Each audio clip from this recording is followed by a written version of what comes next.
Isroil uchun Eronga qarshi urush qimmatga tushmoqda. O'zbekiston Xitoy orqali tashqi internet kanallariga ulanmoqchi. Hindiston hukumati musulmonlarni surgun qilyapti.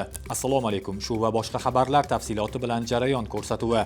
O'zbekiston Xitoy orqali tashqi internet kanallariga ulanmoqchi. O'zbekiston Xitoyga optik tolali aloqa liniyasini o'tkazish orqali global internet tarmog'iga ulanishning qo'shimcha kanalini yaratmoqchi. Telekommunikatsiya infratuzilmasini rivojlantirish boshqarmasi boshlig'i Murodjon Yo'ldoshevning aytishicha, O'zbekiston prezidenti sammitda Markaziy Osiyo va Xitoy o'rtasidagi transport va energetika yo'laklari bilan bir qatorda optik tolali aloqa liniyasi magistralini qurish muhimligini ham ta'kidlagan. Bu tashabbus orqali global internet tarmog'iga qo'shimcha ulanish liniyasini yaratilishi ko'zda tutilgan. Yo'ldoshevning ta'kidlashicha, ushbu liniya orqali aholini sifatli tezkor internet bilan ta'minlash imkoniyati paydo bo'ladi.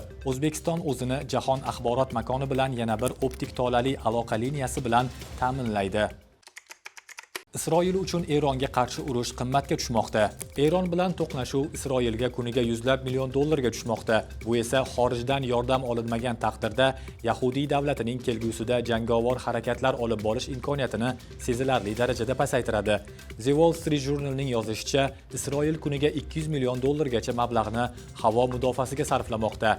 Ham zarba berish, ham raketalarni qaytarish uchun ishlatiladigan o'q-dorilar va samolyotlar ham xarajatlarni oshiradi. Vayron bo'lgan binolarni tiklashning o'zi kamida 400 million dollarga tushishi kutilmoqda.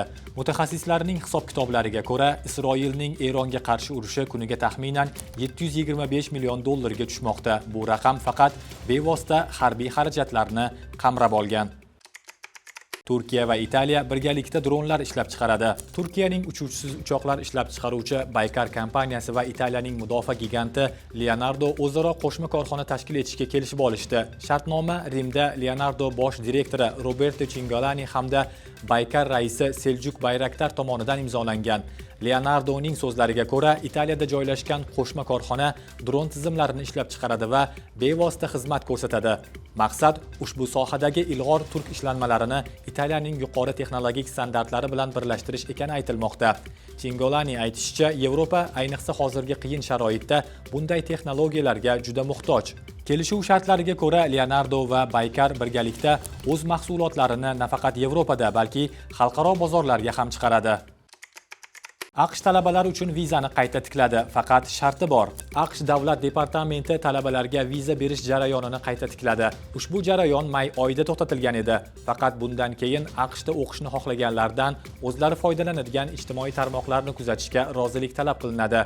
Mahalliy nashrlarning yozishicha, AQSh talabgorlarning ijtimoiy tarmoqlardagi faoliyatini tekshirib, ularda Amerika Qo'shma Shtatlariga uning hukumat tizimi, madaniyati, milliy qadriyatlari yoki institutlariga nisbatan tajovuzkor munosabat mavjud yoki yo'qligini aniqlaydi. Agar ariza beruvchi o'z akkauntlariga kirish imkonini bermasa, u holda vizani rad etish ehtimoli yuqori bo'ladi. Davlat departamenti ta'kidlashicha, har bir viza bilan bog'liq qaror milliy xavfsizlik masalasidir. Viza olishni istagan har bir kishi AQShga tashrifi faqat belgilangan maqsadlar uchun ekanini dalillar bilan isbotlashi lozim. Hindiston hukumati musulmonlarni surgun qilyapti. Hindiston hukumati mamlakatdagi musulmonlarni noqonuniy ravishda Bangladeshga haydamoqda. The Guardian'ning yozishicha, surgun qilinayotgan musulmonlarni Bangladesh tomoni qabul qilmayapti va ularni ortiga qaytarmoqda.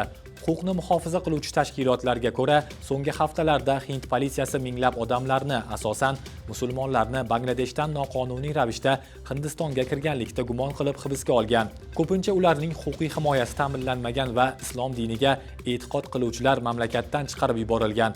Ayrim hollarda chegaradan chiqishni istamaganlarga chegarachilar qurol bilan tahdid qilgan.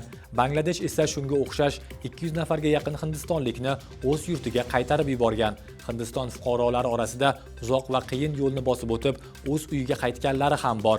Bangladesh Tashqi ishlar vazirligi ushbu masala yuzasidan Hindistonga rasmiy murojaat qilgani, biroq qo'shni davlatning millatchi hukumati bunday so'rovlarga javob bermagani aytilmoqda. Qozog'iston o'zining uran koni ustidan nazoratni qaytarib oldi. Qozog'iston milliy atom kompaniyasi Kazatomprom Rossiyaning Rosatom kompaniyasi bilan sheriklikda foydalanayotgan yirik uran konlaridan biri Budyonovskoy ustidan nazoratni rasman o'ziga qaytarib oldi.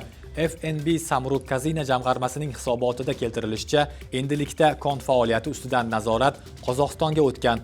Ulush hajmi shaklan o'zgarmagan 51% bo'lsa-da, Budyanovskoydagi qazib olish hajmini qo'shnilarimiz mustaqil belgilash huquqiga ega bo'lgan. Hisobotda aytilishicha, qozoqlar nazoratni qo'lga kiritish uchun hech qanday pul to'lagani yo'q. Ushbu kon strategik ahamiyatga ega bo'lib, undagi uran zaxiralari 114 ming tonna deb baholangan. Azon Globalda jarayon informatsion tahlillarini kuzatib borib, o'z fikrlaringizni izohlarda yozib qoldiring. Xayr, salomat bo'ling.